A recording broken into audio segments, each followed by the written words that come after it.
Kori, you mentioned the CTA. And for people who are not aware of what that is, could you please explain and also the process of becoming a continuum teacher?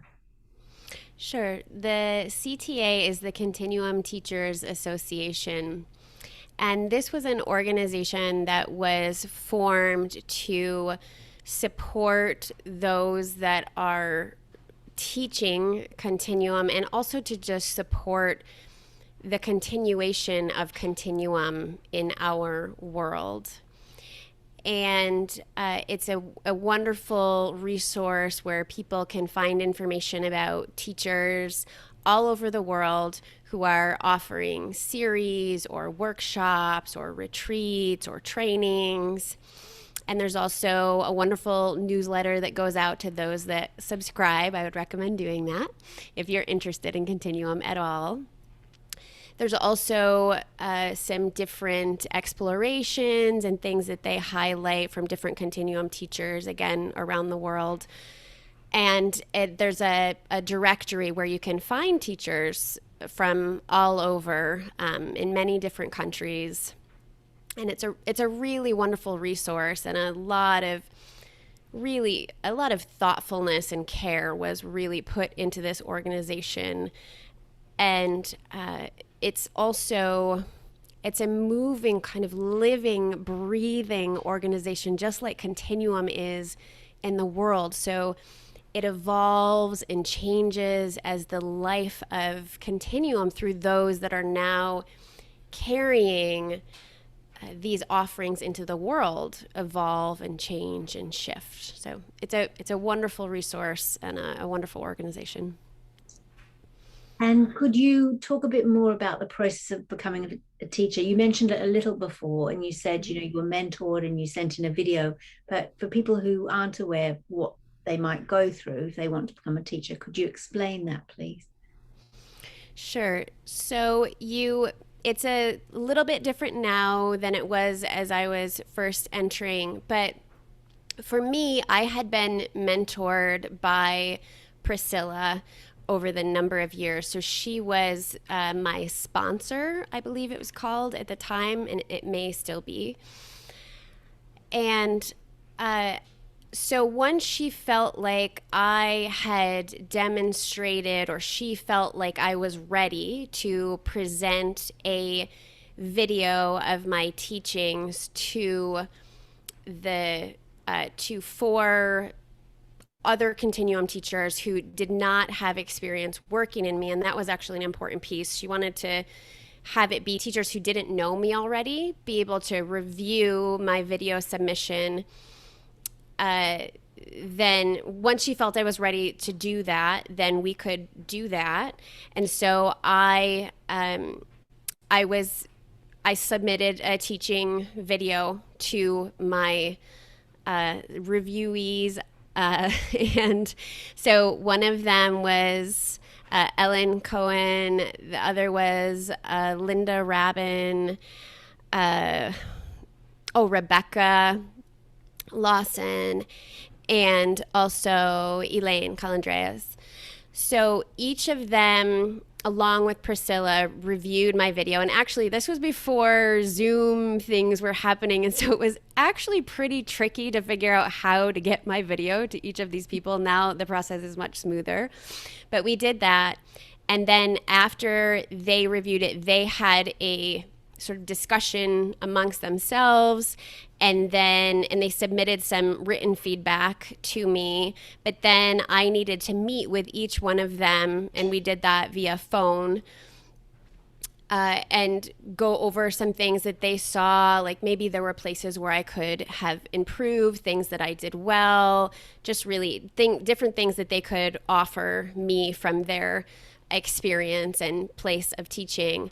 And that was really wonderful. So again, it was a little nerve-wracking to submit the video and just know I was being recorded, because again, that wasn't happening so much at that time. Now we're doing much more through Zoom. But Were you teaching a live in-person class? yes, so I believe I had maybe 5 students at that point, and I had gotten their permission to submit the recording, and they weren't on the recording at all. But Yeah, it was me teaching a full class, so all the way through opening circle, tissue prep, leading the dive in, and then wrapping up the class. So I really learned a lot from each person who reviewed my video, each teacher. And I feel like even after those first conversations, they did decide that I was ready to teach at that point. So they approved me, and then I went through the process. And there's some dues that you need to pay, and certain things you need to just sign, and just really be thoughtful about what your role will be in the organization. And there was a welcoming piece. I didn't get to do that in person, but it sort of happened online for me, or over the airways, I should say. I could not go to the teacher gathering at that point, but they welcomed me in. And the next time I was at a live gathering at Omega, they welcomed me and named that with a group of teachers there. But I will say, even from those first few conversations, my teaching shifted and changed, and there were things immediately, right away, that I picked up, and I'm a different teacher because of it, and from everything I've learned from the others, but particularly those critiques, if you will, really were helpful, and I'm so grateful for them. Can you share an example? Sure. So one of the things Rebecca said to me, or stressed with me, was, she said, you can talk the party line. I see that in you.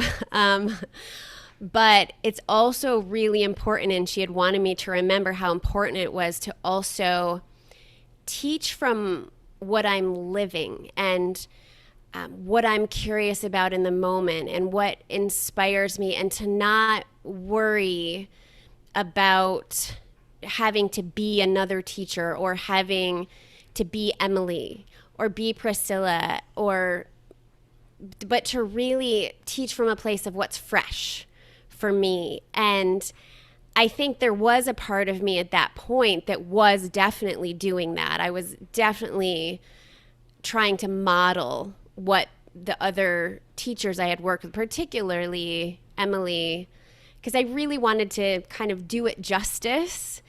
But I think I was missing some of that freshness from myself. And so both the encouragement and the permission slip, in a way, but the stressing of the importance of that opened me to that possibility. And I've remembered that sense. And some points I might do it better than others, but man, when I am teaching from that place of freshness and what's alive in me right now, it's at a whole different level than anything I could try and embody through something I had learned in some particular way.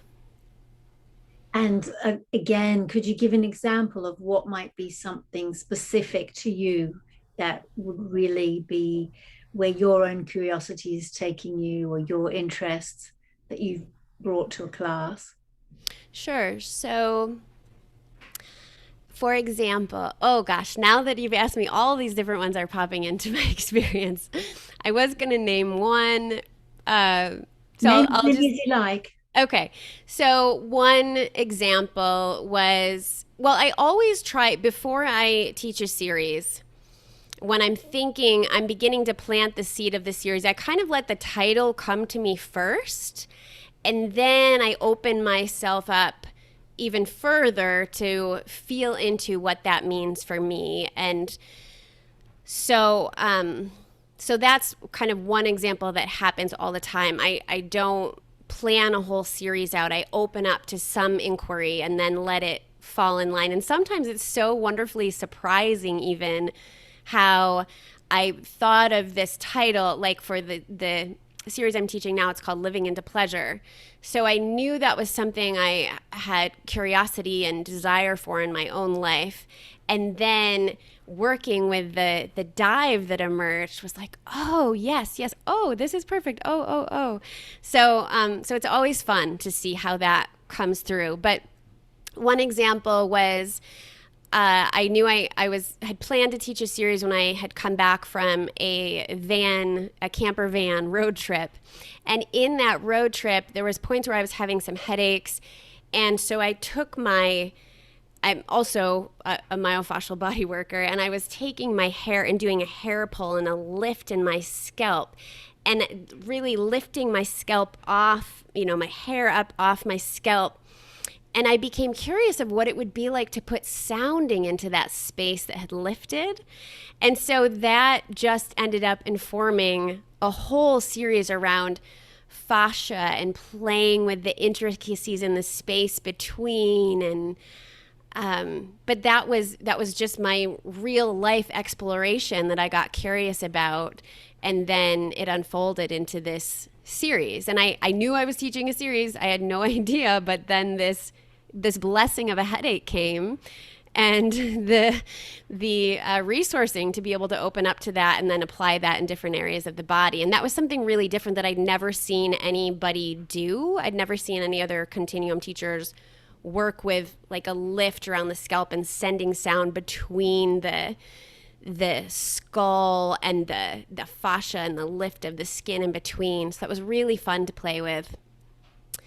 And another example was I, again, was on some time in nature in the mountains, and I was by a mountain stream, and I asked the stream, so I felt the call, and I didn't know why ahead of time, to name the upcoming series Fluid Strength. And so when I was in the mountains, I went to a stream, and I sat down at the stream. It was early morning before Rick was awake, or the dog, or anybody. And I sat myself down on a rock, and I asked this beautiful flowing stream to please teach me about its strength. And I just opened to that.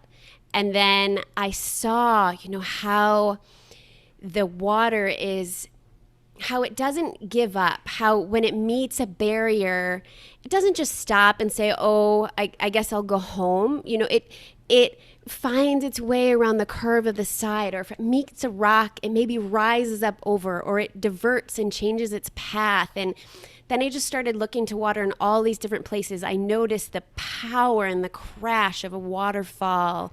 And I noticed the tranquil spaces, and how water, it's through movement that it cleans itself and clears itself, and so many things. So I was really informed by the element, and then took what I learned from that and brought it into a series where I both spoke about fluid strength and what my teaching was of that, and then came up with a dive that also worked with that, and some tissue prep around those pieces. But that was all just from myself sitting down, not necessarily, some of it was, yes, I was opening to know, to be informed so I could teach, but it was really to be informed and then to bring that into the teaching.